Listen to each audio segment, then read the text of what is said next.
Detroit is one of the most famous cities in America, but it might also be one of the least understood. To some people, Detroit is the Motor City. To others, it's a symbol of decline.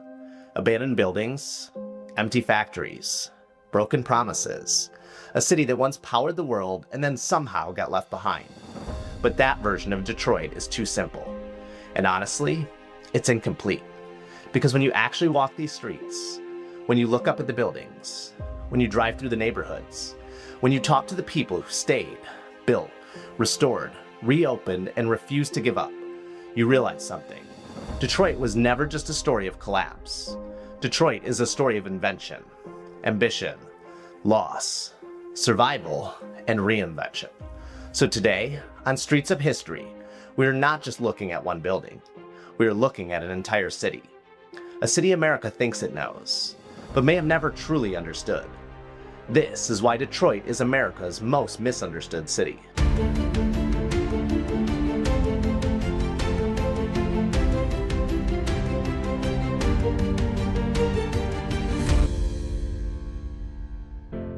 Detroit's story usually gets reduced to cars. And of course, you cannot tell the story of Detroit without the automobile. This city changed the way the world moved. The assembly line did not just change manufacturing. It changed everyday life. It changed where people lived, how they worked, how cities grew, how suburbs formed, how America imagined freedom. Detroit was not just making cars. Detroit was making the modern world. But here's where people get the story wrong. Detroit was never just factories. Detroit was money. Detroit was architecture. Detroit was music. Detroit was labor. Detroit was migration. Detroit was industry. Detroit was innovation. Detroit was one of the most important cities in the country. And if you want proof, you do not have to read a textbook. You just have to look up. The skyline still tells the story. The Guardian Building, the Penobscot, the Fisher Building, the Book Tower, the David Whitney Building, Michigan Central. These were not built by a city that lacked confidence. These were built by a city that believed that the future belonged to it. Detroit's architecture does not whisper. It announces itself. It says, "We were here. We mattered. We built something the world had never seen before." And that is one of the first things that people misunderstand about Detroit. They see the ruins before they see the ambition. They see what was lost before they understand what was built.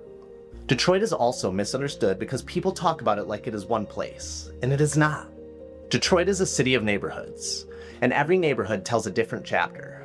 Boston Edison tells one story, Indian Village tells another, Brush Park tells another, the North End, Russell Woods, Palmer Woods, Corktown, Mexican Town, West Village, New Center, the East Side, the West Side, downtown.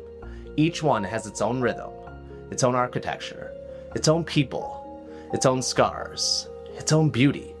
That is why you cannot understand Detroit from a headline. You cannot understand Detroit from one downtown hotel room. You cannot understand Detroit from one viral photo of an abandoned building. You have to move through it, street by street, block by block, house by house.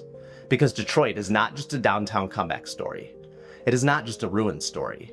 It is not just a billionaire development story. It is not just a poverty story. It is a neighborhood story. And neighborhood stories are always more complicated. For decades, the national media told one version of Detroit. The fall, the bankruptcy, the population loss, the factories closing, the houses disappearing, the schools struggling, the crime. And none of those things were fake. Detroit has gone through pain that most American cities cannot imagine. But the problem is not that those stories were told. The problem is that too often, they were the only stories told. Because while the headlines focused on what Detroit lost, people here were still living, still raising families, still opening businesses, still restoring homes, still cutting grass on blocks where half the houses were gone, still watching over neighbors, still going to church, still making music, still making food, still making art, still making something out of what everyone else had written off. That is the part of Detroit that people miss. The resilience was never waiting for permission. It was already here, long before the comeback headlines, long before the national praise, long before people started calling Detroit cool again. People loved this city when it was not trendy to love Detroit, and that matters.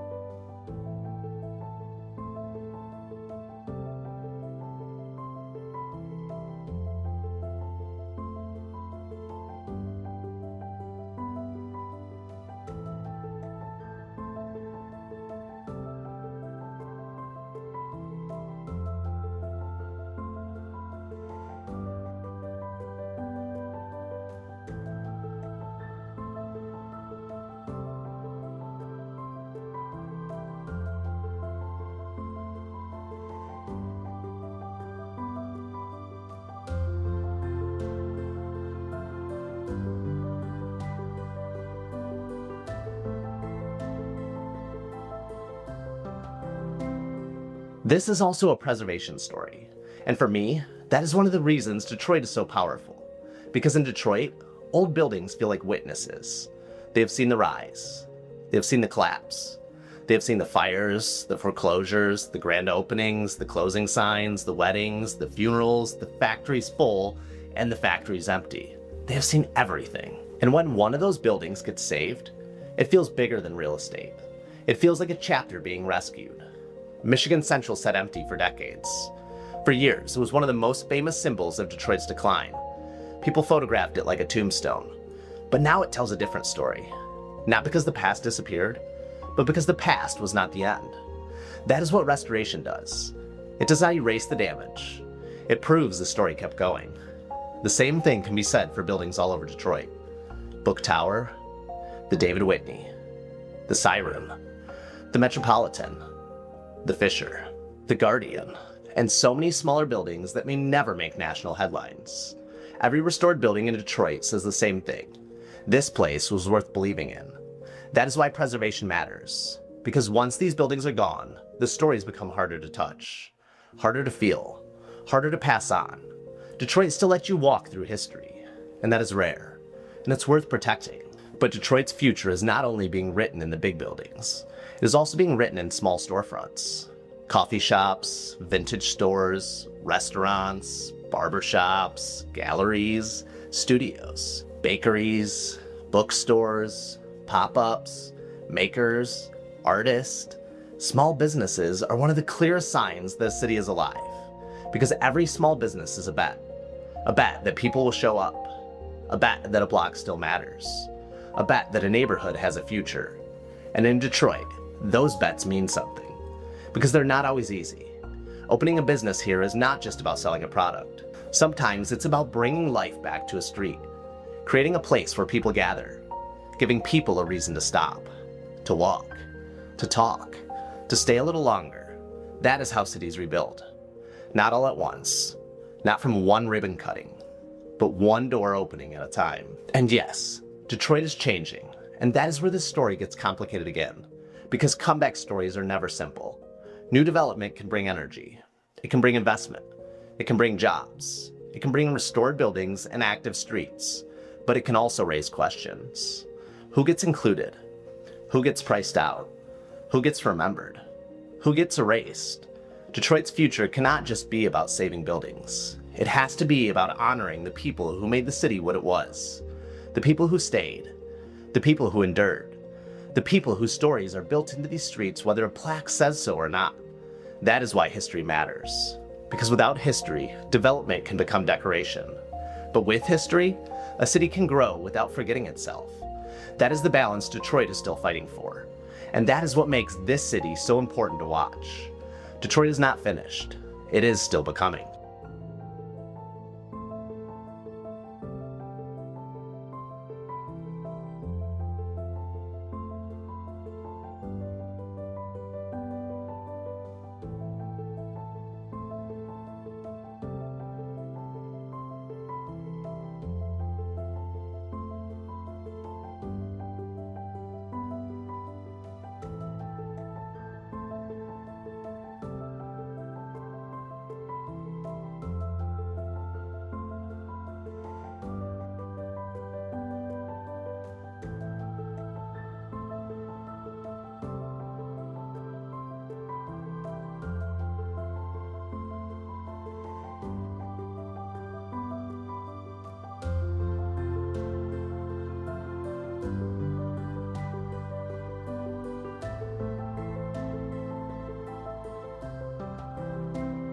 That may be the biggest misunderstanding of all. People talk about Detroit like the story is over, like it either failed or came back. But cities do not work like that. Detroit is not one before and after photo. It is not a simple redemption arc. It is not ruins versus restaurants. It is not old Detroit versus new Detroit. It is all of it. At the same time, the beauty and the struggle, the restoration and the abandonment, the cranes and the empty lots, the million-dollar projects and the neighbor fixing a porch with their own hands, the famous buildings and the forgotten blocks, the pain and the pride. That is Detroit. And if you only look for one version of it, you'll definitely miss the truth. The reason I keep coming back to Detroit is because this city rewards curiosity. Every street is a story. Every building has a story. Every neighborhood has a story. Sometimes the story is obvious. A giant skyscraper, a famous train station, a mansion built during the city's golden age. But sometimes the story is quieter. An old cornerstone, a church that anchored a neighborhood, a house that held generations, a factory wall with faded lettering, a vacant lot where something important used to stand. Detroit teaches you to pay attention, to look closer, to ask better questions, and that is exactly what Streets of History is about. Not just showing places, understanding them. Because when you understand a place, you see it differently. And when you see Detroit differently, you realize something. This city was never just America's cautionary tale. It was America's mirror. It showed us what industry could build. It showed us what inequality could destroy. It showed us what neglect could cost. And now it is showing us what survival can look like. So why is Detroit America's most misunderstood city? Because people tried to summarize it before they understood it. They called it dead while people were still fighting for it. They called it empty while neighborhoods were still full of stories. They called it ruined while its architecture was still standing. They called it a comeback without always asking who carried it through the hardest years. Detroit is not simple. And that is what makes it great. It is layered. It is wounded. It is proud. It is creative. It is historic. It is unfinished. And maybe that is why people misunderstand it. Because Detroit does not fit neatly into one headline. It has to be walked. It has to be listened to. It has to be felt. Maybe Detroit is not America's comeback city. Maybe Detroit is America's reminder. A reminder that cities are more than buildings. But buildings matter. A reminder that progress means nothing if memory gets erased. A reminder that the people who stay through the hard years are often the ones who understand a place best. And a reminder that the places people misunderstand the most are often the places most worth understanding. I'm Chris Hubble with History Loves Company, and this has been Streets of History. If you love historic places, forgotten stories, old buildings, and the communities that shaped them, follow along. And if you're ever in downtown Pontiac, come see us at the Foundry at 35 West Huron Street. It's a place built around the same idea as this show, that history is not dead. It is still being made. Every place has a story. Let's discover yours.